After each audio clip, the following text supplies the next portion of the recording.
Getting money, other bitches, they don't stand a chance. Twerk, twerk for them dollars, I don't want your man. You know it's Jennygang. What's up, Jennygang? Today we are doing our third episode of Who's That Content Creator from the Jennygang Speaks podcast. We are having our first female guest. Go ahead and tell them your name. My name is Cookie Nash. Okay, Cookie, where are you from? I'm from Texarkana, Texas. Texarkana, Texas. So we're sitting in Birmingham, Alabama right now. How did you get all the way here from Texas? Well, I was traveling, just making stops to different clubs without from so many hours from where I was from. And I had went to Little Rock, and I used to work at a club named Peaches, and the girls used to talk about Birmingham. And I ended up going to Memphis to Catwalk, and I looked up a club in Birmingham. It was only 3 hours away. So I was just like, we finna go. Okay. It's just 3 hours. So make that drive. When you say club, what kind of club is Strip club. it? Strip club. Okay. So what is your current occupation now that we're talking about?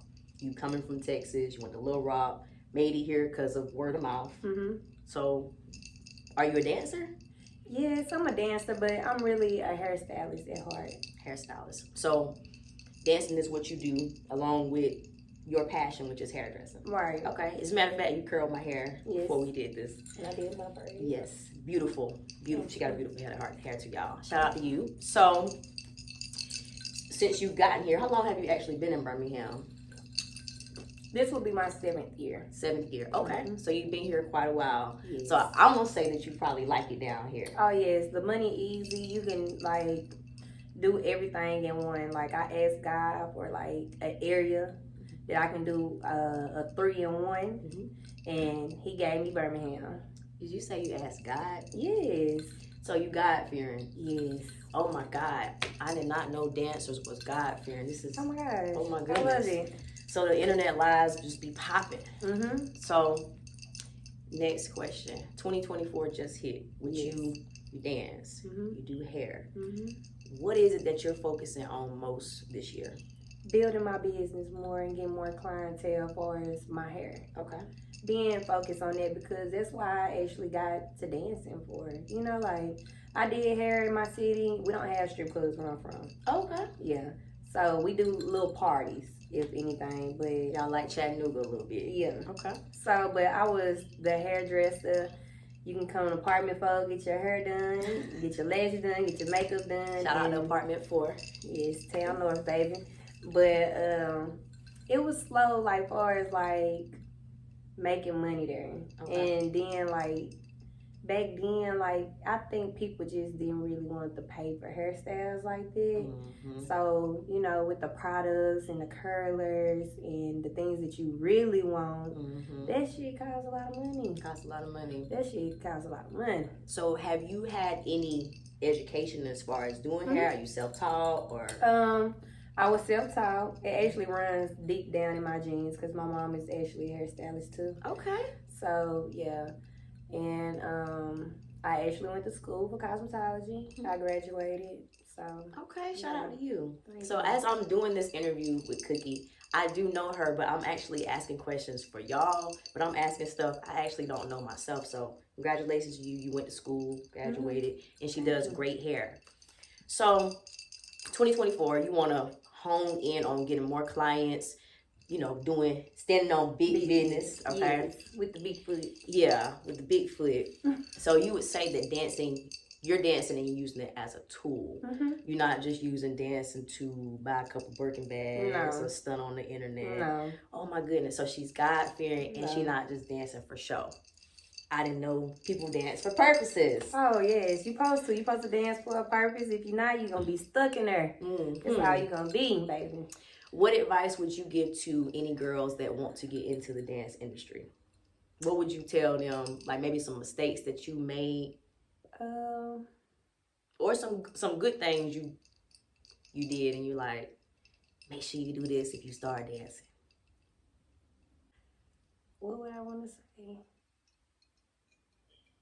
I don't know what I really want to say on some advice on what you should have did, but the most thing I can really say is for a young lady that will want to be a dancer, just make sure that's something that you want to do.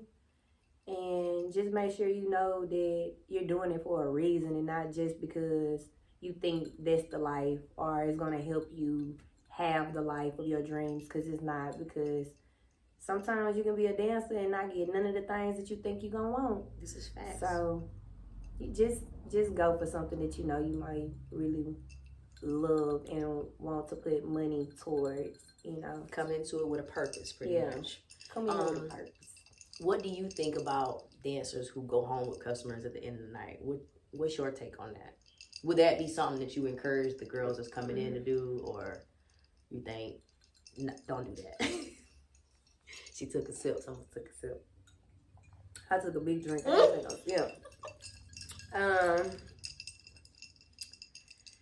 Like I said, everybody got a purpose. And if that nigga not paying, you do not go.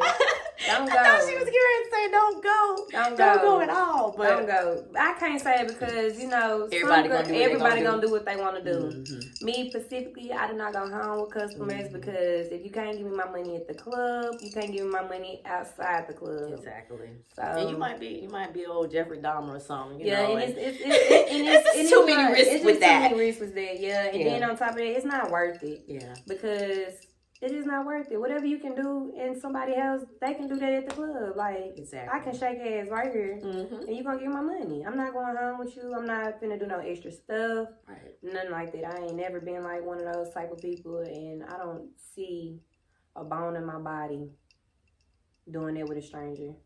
Period. I think that's great I barely advice. even want to walk out from me dancing to just driving home. No, my man, like, I can have a boyfriend or a man friend that I'm very close with. He can come in the club. Guess what? Most likely, I may not even be going home with him.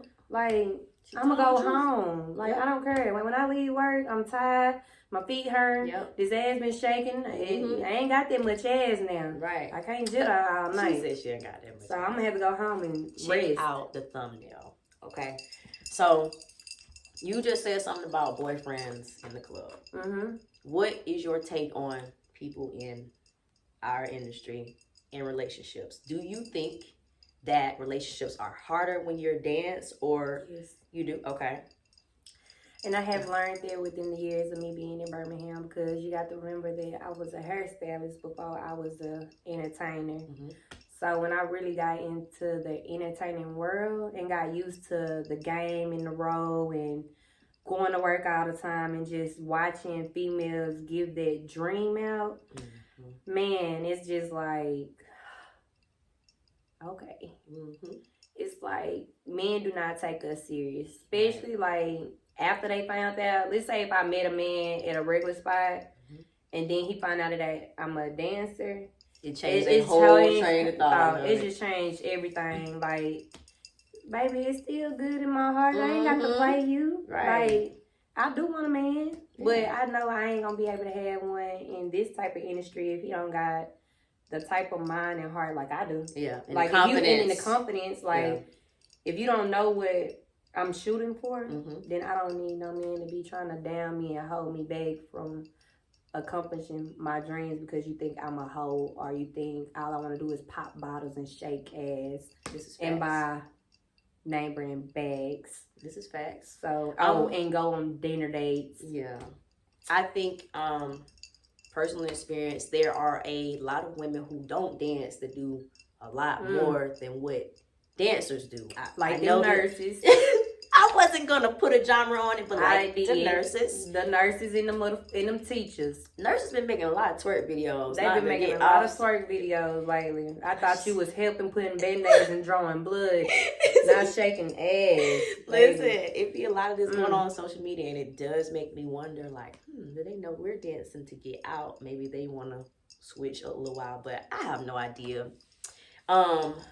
Partnership in the club. You find it easier over the years, just taking a tally, you like working by yourself, or do you find it more beneficial at times to have a partner? Like a partner that works with her in the club, splitting money, things like that. If the energy's right and it's no problems, I don't mind working with nobody, but I do like working by myself too because you get that 100%. I get all my money and I don't got to split it. Right. But if it makes sense, that's a gift and a curse. Yes, but if it makes sense, I'm most definitely willing to split a bag. Okay. So Cookie Nash, y'all heard it from her. She ain't on the mean girl energy. She want to do what it takes to get the money. That's what you're supposed to be doing. But let's bring this back in. So she dances. Mm-hmm. She came from a whole different state, went to another state. Now she's here. But hairdressing is what she wants to do. Mm-hmm. Standing on business 2024. Yep. Products, clients. Mm-hmm. Bundles, the whole nine. Okay. Yeah. So, last question. Okay. What is your craziest experience in the club? Or something that had to do with dancing?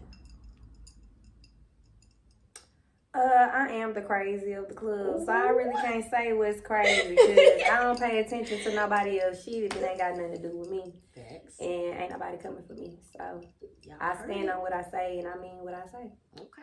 Y'all heard it. So if Jennygang wants to come follow you, check you out, which they better. Okay. Come check her out, look at her hair services, whatever else she got going on, see where she at that night. Where can they find you? On Instagram at @TheCookieNash_. And then my hair page is Cookie Do Hair, I think. Okay. Let me make sure. She's going to make sure, but we're going to make sure we add all of her information to the caption, gang. So, like I told y'all earlier, this is the 3rd episode of Who's That Content Creator. It's Cookie Nash Do Hair. Cookie Nash Do Hair. Yeah. Y'all hear her accent like I'm hair, she's her. Sound like Nelly a little bit, but it's just, this is not St. Louis. This is not St. Louis. This all the way Texas, baby. Well, is it anything else that you want to say to the people? Just follow your heart and go with your first mind. If it's red flags, they're true. Follow them. Mark them down. If you know something ain't right, don't do it. If you know it's a win, go do it. And just make sure you're doing it for a good reason. That's what's up. Jennygang Speaks Podcast, Episode 3, our first female guest, The Cookie Nash. We signing out. Bye. Bye.